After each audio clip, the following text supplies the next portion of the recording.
All right, the question is, what are your earliest memories of Grand Rapids hip hop culture, and how did those memories affect you personally? So it was four, maybe five of them. Let's start with breaking. It had to be about 85, 86. And at Garfield Park, there was some big breakdancing shit I ain't never seen before, you know what I mean? And it just reminded you of breaking and breaking too, you know what I mean? But it was like, had to be like 100, 200 motherfuckers in the track suits and all that kind of deep spinning breakdance. I'm like, damn, that's, you know what I mean? Then I get off into like DJing. Me and Shamik, DJ Shamrock, rest in peace. We started together right down the street on this house on Paris, and we used to watch, I can't remember his DJing name, but his name is Ricky. But he was dope on the turntables. It was like right there in my face. I ain't never seen no shit like that in my face. I see it on TV. Then Shamik picked it up. He had a record player. I had a record player. We had no turntables and nothing. Record player. We using a knob for the faders. And we both got nice. It was days that I would bring my record player to his crib and we just, you know, there ain't no faders. Ricky had one, but he didn't have one. But just seeing that was like, it was just like real dope. And then when you get into the production and the producing aspect of it, I ain't never seen nobody make beats until I started dealing with, at the time it was, they had it in their crib and then they moved from their crib to Red Eye Records. And that's when I first seen somebody make a beat. And I was in love with that shit. You know, like he holding all the, you know, he's doing everything, he got the power. That's why I was looking at it. And I had this bullshit ass little Casio keyboard, but it had 4 spots to sample on it. I learned how to sample, so I'll sample a drum on one, a snare on one, a sample on one, and maybe a hi-hat. And I made these beats that at the time, they was super fucking dope, but, you know what I mean, on these little bullshit ass Casios, so the quality wasn't there, nothing. But I wanted that, he had an ASR 10, I wanted that ASR 10. And lo and behold, I got that ASR 10. But then before that, well, during that, because like I said, that was their shit. I didn't have one. Troy Caesar came over one day. This was my bedroom. And he brought it over. He would bring it over a few times. EPS, just let me play with it. And then one day he left it. And I thought he was just gonna leave it for like a week or whatever. Man, he left me that EPS for about 5, 6, 7 months. But I'm forever in debt with Troy for that. And I learned how to use it. Then I got me an ASR 10. And the first beat contest I got in, I won. And that was pretty dope to me. That was pretty dope. And then, you know, as far as the rapping, you know, I was a rock and roll head, you know. But then when that hip hop started coming, you know what I mean? I was into the Sugar Hill Gang and all that, but when Rakim them started coming and Big Daddy Kane them started coming, I remember I was in middle school and I was writing bullshit parody rhymes. Instead of fuck the police, just fuck the fire department. Just bullshitting.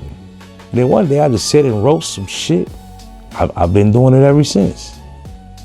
Ever since it's 87. So that's what that brings to me.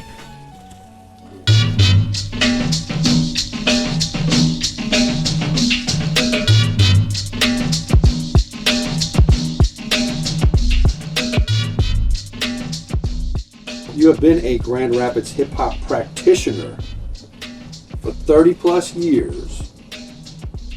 What has fueled your longevity and why do you keep doing it, bro? When I started doing this, it was tons of rappers. The rappers here, there's a billion of them now, but at this time it was a nice slew of us, and we all was hot. We all was hot. From I don't even want to say names because I'll forget names, and I can go on, but you know, the DAs, the Man Childs, even the Mac 10s, the Funk Mots on the beats, the Izzy on the, it was all of that. It was all of that. And you had groups. You had not only blocks, you had actual groups. Groups like One Way. You had groups like Dirt Sound. Then over here, you know, you had like Raw G, you had Tano. And so I'm watching all that. I'm soaking all that in. I'm soaking it all in. I'm watching how these motherfuckers rap and all that. So once I started writing, I felt like I'm finna be dope just like them. And I kept doing it. Like I said, I've been writing probably since 87, 86, 87. And I noticed the changes, you know what I mean? I noticed from, you know, how I was rapping back then to how I am right now. But I tell you, I've always been crushing rappers ever since 87. Just that's what I'm about. It's like the battle rap scene. I love that. I love that. During, I don't even know what year it was, but a lot of people stopped rapping. A lot of us, it was 200, 300 rappers, and we all was together somehow at some point. But a lot of them stopped. Then it's about 30 of them now, you know what I mean? Less than that. Right now, and I just think I'm still hot. I'm still relevant, you know what I mean? I still got a nice fan base.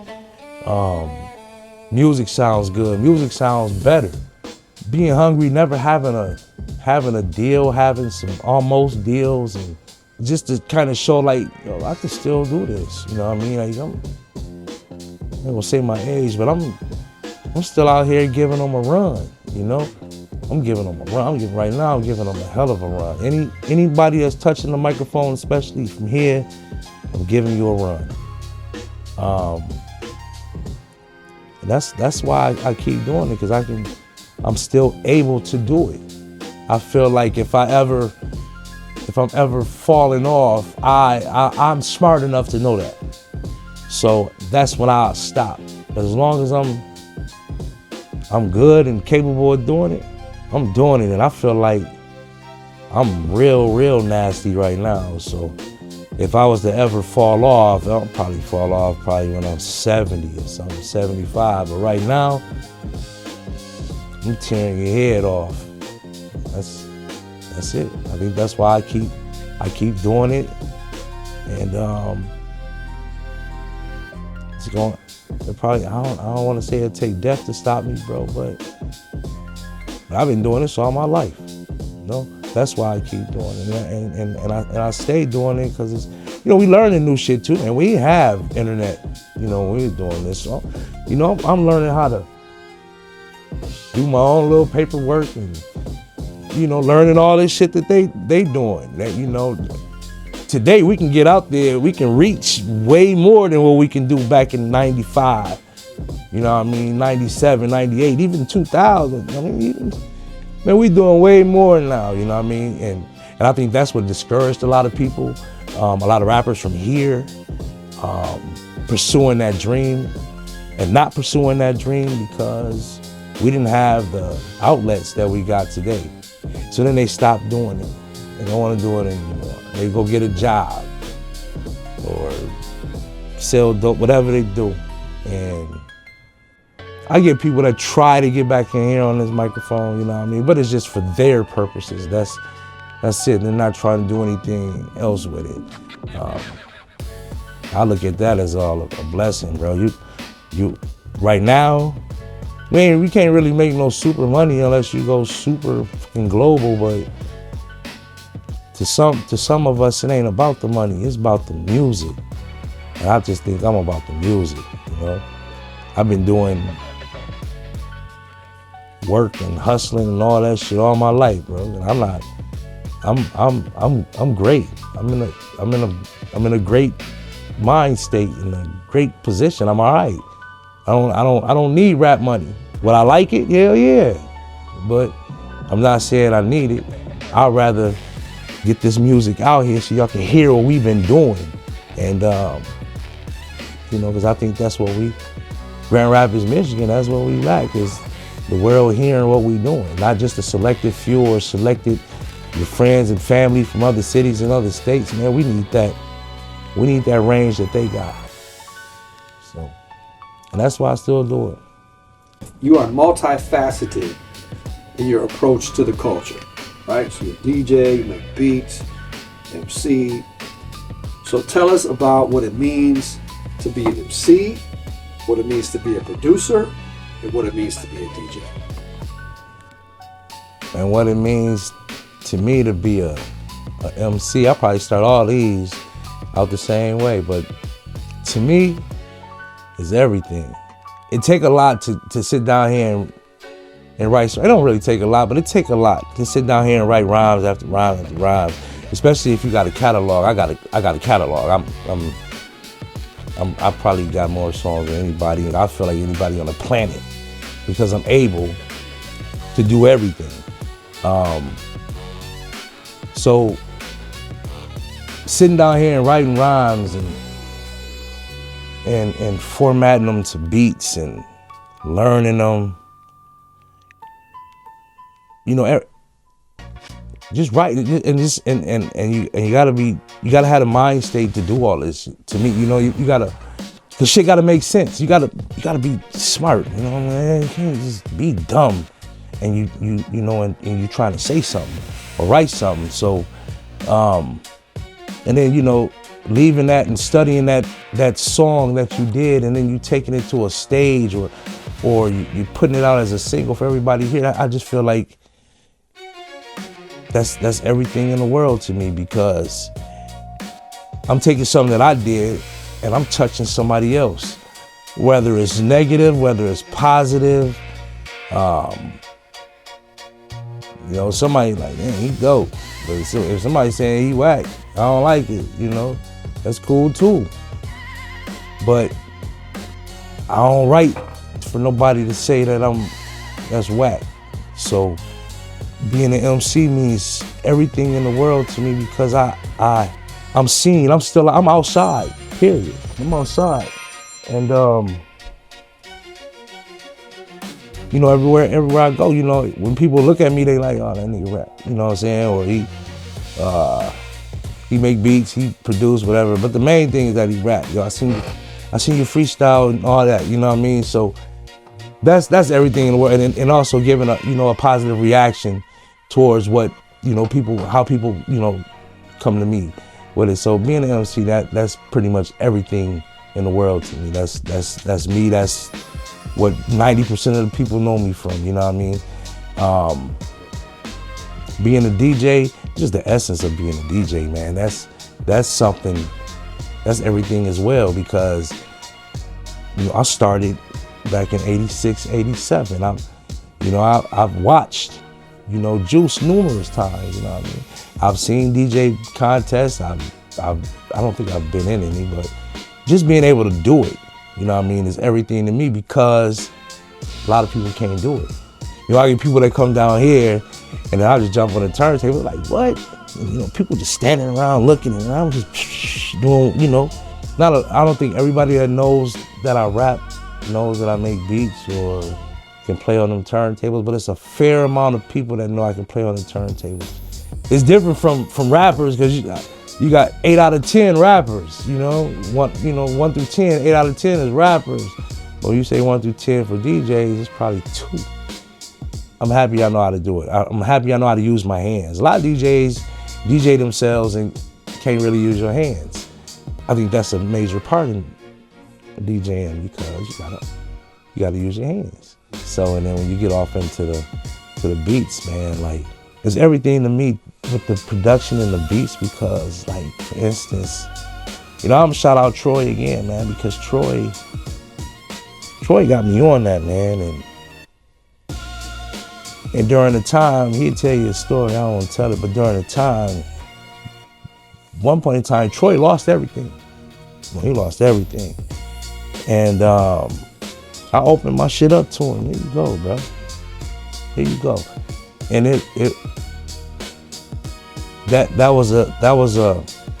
that started an unconditional love for my brother that I don't have for nobody else. This, you know, and Troy was hurt, man. He was hurt. He was fucked up. But just knowing that, you know, when I look back in them days, me and Troy, Caesar, we're pretty much the only ones that's still doing it. And that's everything to me. Is seeing my boy smile, dog. You know what I mean? I just and love what he's doing. You know, who knows if I would have been like everybody else. Nah, man, I'm busy, Troy. You got to do it later. I'm like, bro, I don't got to be down here. I'll give you a key. I don't got to be here. And so just seeing that is everything. You know, when I started making beats, I don't know what the fuck I was doing. Izzy Dope and them, they had it. You know what I mean? Dirt Sound, Funk Mountain, them was your go-tos. They was go-tos. But when I started doing it, man, they was charging too much, man. I ain't finna pay all that, man. You know, I'm hustling and do what I want to do. You know, I ain't finna pay all that money. When I got that inside, you know, I started doing my thing, and they started. I don't want to say they started simmering down, but it's like I started coming up. I'm gonna just say that. I started making some noise. Not taking away from, you know, anybody else that was, you know, making beats, but I started making some noise. And I was a big Wu-Tang head, you know what I mean? So everything was pretty much, you know, just real eerie, real, you know, scary. You always, you know what I mean? And when you blowing and you listen to that shit, it's nighttime, it's 5, 6, 7, you shredding it, and that beat so ill, like, man, that's something different. And then once I started making the noise and people started hearing me, like, oh, Shadow made that. I could tell Shadow made that. So therefore, just being able to once again make beats is something that I'll call everything as well. Once again, 1 out of 10 rappers, you know, 7, 8 of them rap. 1 in 10 on the production, maybe 1 in 3, 1 in 4. And I'm able to do that, and I feel like I'm great. Not only do I feel like I'm great with it, I mean, people feel like I'm great, so I'm good with that. I'm good with the production. I'm good with the DJing.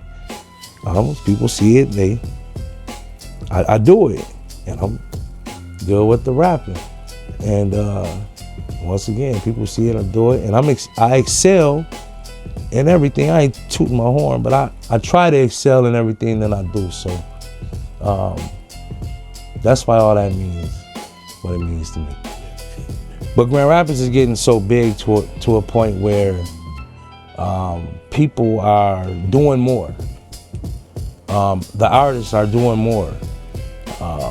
You're starting to see, because I didn't see the breakdancing thing until, you know, I think like a few months ago. I'm not sure when, but I haven't seen that. I probably haven't seen that since 87, 86, you know what I mean? So that was real dope to me.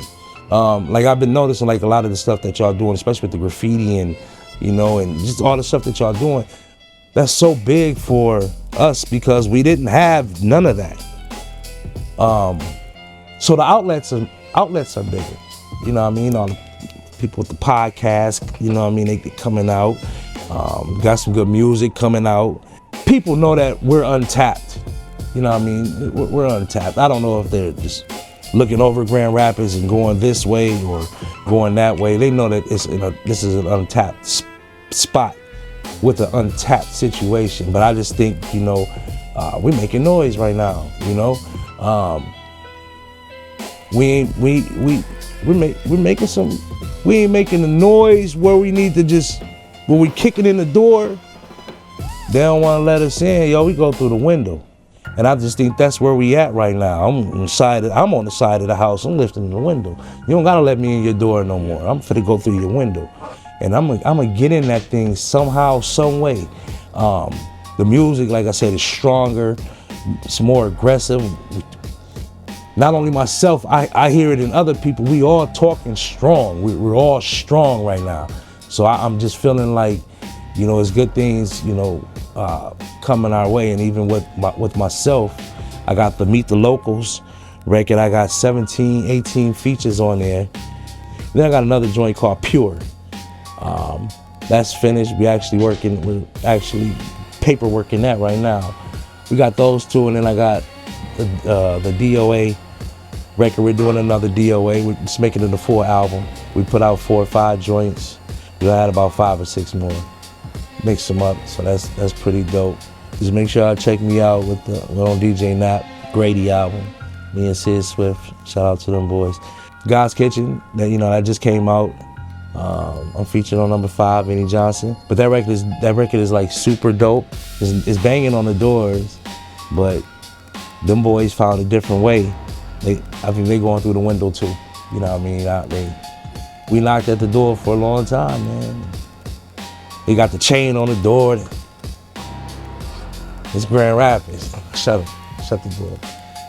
They ain't letting us in. All right, well, we gonna go through that window, and with the noise that I think that I have right now, the noise that God's Kitchen is bringing, the noise that some of these other artists is bringing, I just think that I just wish the world could just really tap in and see what we really got going on here, man. Because I mean, especially even if you just want to just get into the music, just listen to the music. For those that take it serious, you know what I mean, check it out. Check out this Grand Rapids sound that we bringing, because we got something good.